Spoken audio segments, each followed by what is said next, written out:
Today we are talking about an overview of what is case study and how we can analyze those cases and come to a very appropriate and suitable solution to the problem which we are solving, right? So it's very important to know what is the content of the case. What is a case actually, basically? Sir आवाज नहीं आ रही है sir आपकी, थोड़ा loudly बोलिए. So because you need, so can you hear me? Hello?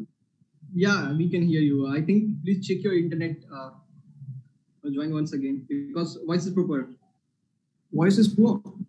No. Actually, you are loud and clear. I think it's an issue on his side. Sir, voice is clear. Please continue. Yeah, voice is clear. Sir, loud and clear. Sure. Naman, you can continue. So I will just continue my thing. So what do you understand by a case? Right? What do you understand by a case? It's obviously something which has detailed information in it, all right? And it reveals a particular problem and you have to find a solution of it. Or it provides you a particular dilemma, all right? A complex situation or a complex problem or a complex comparison between any other factors. So it is a detailed analysis which is provided to you, or it can also go from a two-liner sentence that describe which has a situation in it, or it can go to a number of pages. So it can go to around 40 pages, 50 pages at max, all right? So you have to understand what is a case inside it. So you have to read the case first. You have to read what the material is and what the case is conveying to you. You have to understand what is the problem, the major problem lies in the case. So to analyze this, there are only two parts of the case. It's not like, everything is there and you will be getting confused and all. So take it very simple manner, take it in a very simple fashion about it, right? So in a case, you only get two things. One is the situation. Suppose you are a manager of a company and something happens, your marketing department, something happens and it goes wrong. So your brand reputation is at risk. So if you are a manager, how would you maintain your brand reputation if the marketing goes wrong, right? So this is a situation given and a problem. So how do you go about it? Like, how do you manage the situation? How do you manage your brand reputation? And this is also a dilemma, all right? What is the dilemma here? What is the problem which we are facing? It relates to bad marketing. And how do you manage the bad marketing? Through brand reputation. And that is what a case is. Analyze the problem, answer the solution. Pretty easy, right? Pretty basic. So, but identify a problem in the case is very difficult if it's a very long case, right? If it's a case about 20 pages, then obviously you will not get 20 pages in MJMT case interview or something like that. But when you get in, you will get 20 to 30 pages case studies, right? So it's a skill you have to pertain even after you are got into the fellowship program, right? So you have to understand how to write a case in a very effective manner. That is the thing. And this is very important for your life because this will help you to up your decision-making game. Whenever you in a real situation, you have the ability to take decisions in very short time frame. All right. So you have to understand how to write a case, how to analyze a case, how to discuss it with your peers, and how to go about it. So what types of cases we generally see in those fellowship programs and many other exams like CAT, after doing your CAT, when you're going to interview, or when you're in a writing case study analysis writing round. So what types of cases do we see? So number one is like we see decision making or scenario based cases, which I have previously told you. Any decision based case, there can be an ethics based case. So if you are like, suppose you are working in a harvesting company, you are the manager of a harvesting company, you cut trees, you sell it to the paper manufacturers, as well as what you do is you plant the trees back again in that area. But now you see that the company wants to, get buy another forest, and they want to progress through that. But the locals are not allowing it, the trees to be cut. So how you will deal with that situation? How you will deal with those people, right? So how these are the types of stakeholders in a company. Even public people are your stakeholders in the company, right? So how you will deal with those types of people? That is decision making. You have to take a decision. Whether how do I convince them? How do I approach them, and how do I make them clear that we are not harming the environment, but we are actually planting trees again and we are growing it back? What is our strategy for that? All right. So that is decision making and scenario based. Managemental concerns means it can be concerned to your HR. Suppose a sexual harassment event took place in your organization. How you will deal with that? All right. How you will go about solving that case? So that is managemental concerns in that department. It can relate to human resources, marketing, operations, global businesses, international franchises, etc., etc. These types of cases. The third type of case is very important to you all because it relates to the economical and development side of your country. All right. What do I mean by economical and developmental? That means like your country's problems, the government, the infrastructure, poverty alleviation, education sector. How do you go about that? Ethics and management, right? These are the types I think most of the MGNF fellows can face, right? So these are the types of cases. And the last one is social concern. Social concern can be child labor, all right? Women empowerment, all right? So these are the topics you generally can face, right? When you are going into the case study round of MGA. So I think I am clear to you all till now. I think there's no any questions surrounding it, right? So we will move on to the next part. So this is a very important thing, and I would like to give you a special focus in this topic.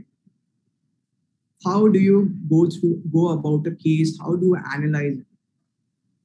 That's very simple. Basically, it's not a big subject like you have to analyze the full thing. It's not like that. You're not doing any research.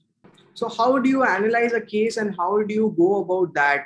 This is a very important thing. So listen carefully and take notes. I'll be sharing the presentation with you in the WhatsApp group. You can download it thereafter. But we will see about how do you analyze a case.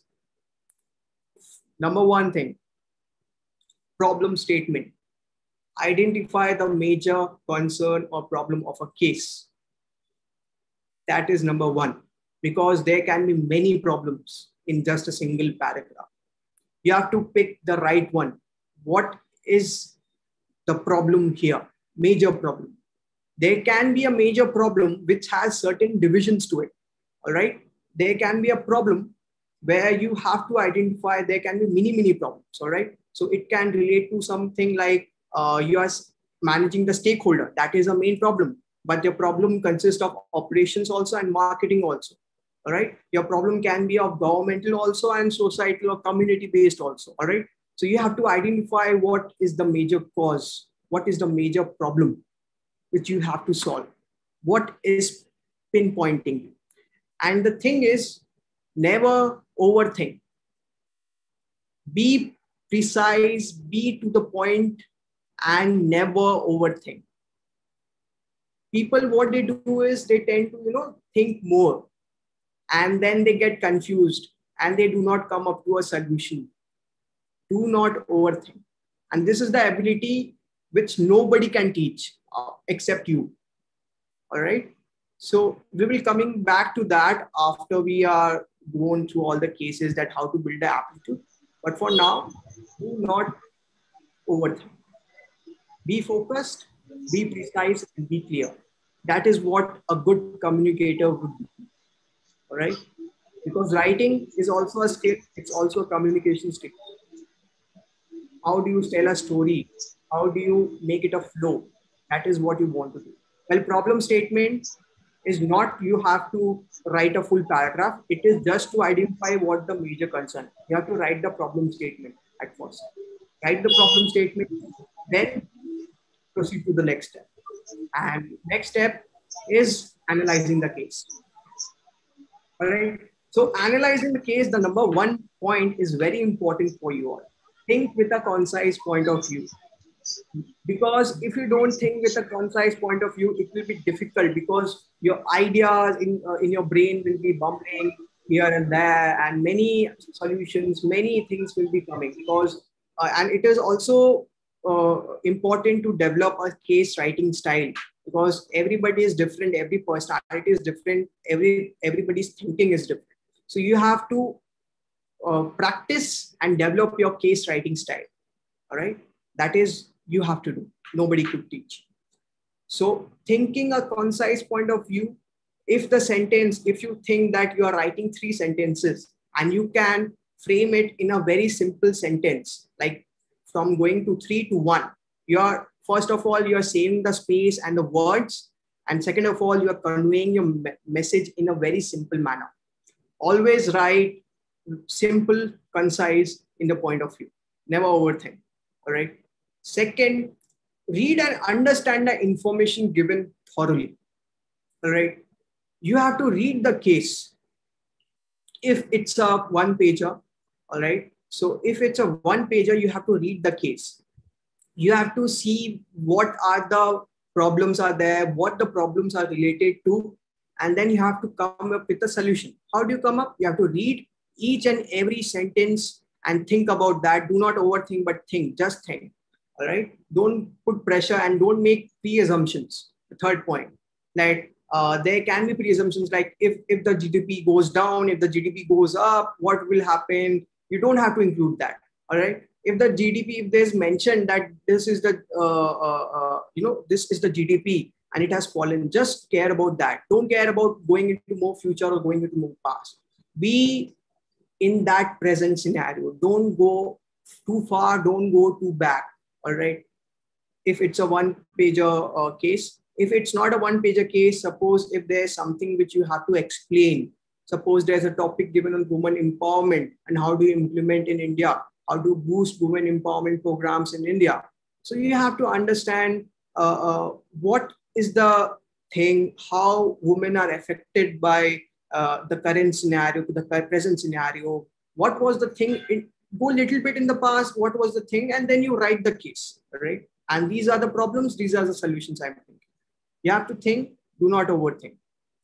Minimize your pre-assumptions and always correlate your statements with facts and data. It's very important because if you do not back your data, your statements with facts and data, if it's provided, you are not showing your competency, because qualitative, when you're doing qualitative and quantitative, you should include both into your sentence.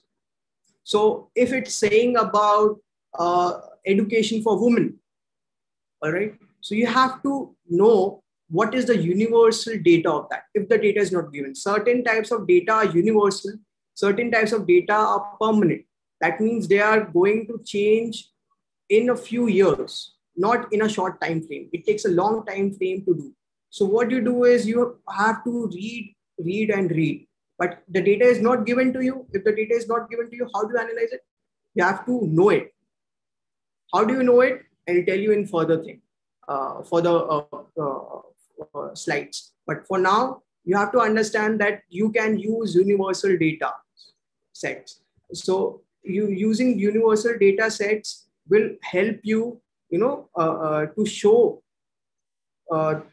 the participants and to show your peers that, yes, this is the thing, like he is knowledgeable about the fact, about the country. He is knowing about what is going on in the recent times. So, and the last part is always write in a detailed flow.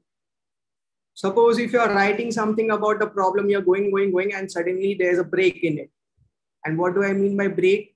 You are writing something which is not related to the problem. You are writing something which is not related to your proposed solution. So what the reader will say is like, you're not going into constant flow.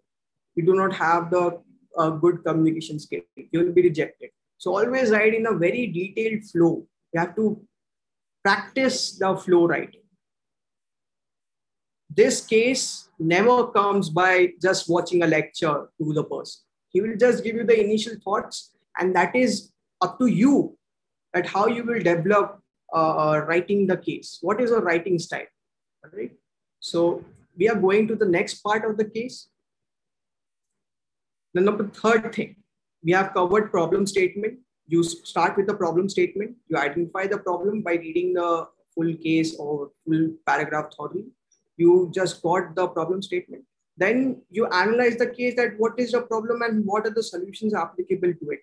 All right. What are the solutions applicable to it, and what do my thinking perspectives is saying about the solution of the case. That is how do you analyze and how do you write a problem. The third part is like, how do you choose the right solution? Because a case can have different types of solutions, many solutions. So it can be 7, 8, 10 solutions, but never get confused. Never think about 7 to 8 solutions. If you have 2 to 3 solutions, that is enough. Don't go beyond that. Don't think beyond that. 2 to 3 solutions, and you have to choose the right suitable solution. You have to develop your thinking. So choosing the right solution is not an art and neither a science. It is all on your guts. It is all on yourself.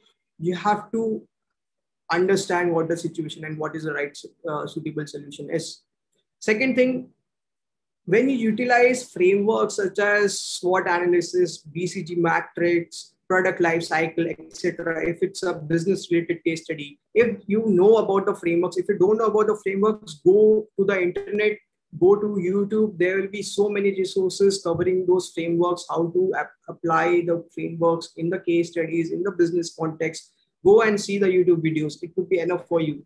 If the case, you think that the framework is applicable to the case. Suppose you are analyzing a market share of a company. You can use a BCG matrix to know what is the growth potential of the market share, of our company. You have to analyze those things. All right. If the framework is applicable to your case, apply it, because it will create a good impression. All right. So the third point is always see, when you're writing the case, when you're analyzing the case, you have to see what are the factors that are affecting your decision. Suppose if you have chosen a decision which you think that it can have adverse impact, suppose because every time there is a certain risk associated to the solution. So there can be a certain thing that can also, you are thinking that we will go to the public and we'll make a public announcement and it will solve our problem. But what if the public reacts badly to your announcement, right? So there can be a risk in every solution. There's a risk. So how do you manage the risk and how do you minimize the risk? This is one of the things that you have to learn, and this is how you can choose the right solution. Think about the risks, that if these 3 problem sets are given to me, all right, 1, 2, 3 problem sets. Now I see that the first and the second, they have more risk compared to the third. So that is the thing. This is the one of the filters you can use, that the third problem I am taking, because the decision which I'm making, it has little bit less risk compared to the first 2 decisions. All right. So you can choose a third solution and you have to write precisely about that, because there is a limitation of around 500, 600 words. All right. So you have to finish your case writing in those limits. There is a limit. A person will not read 7 to 8 pages. All right. We can write keyboard.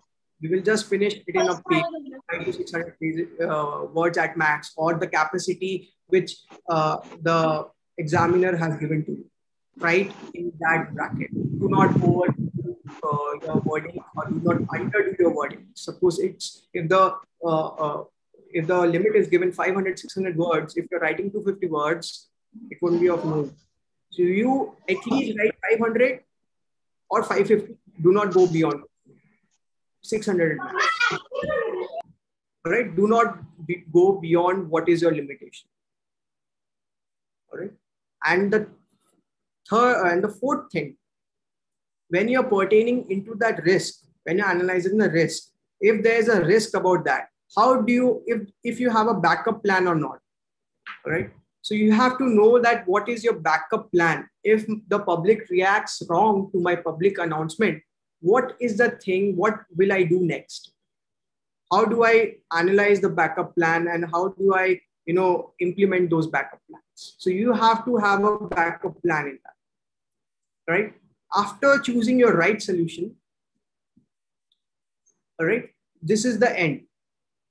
Choose the right solution, conclude. And how do you conclude?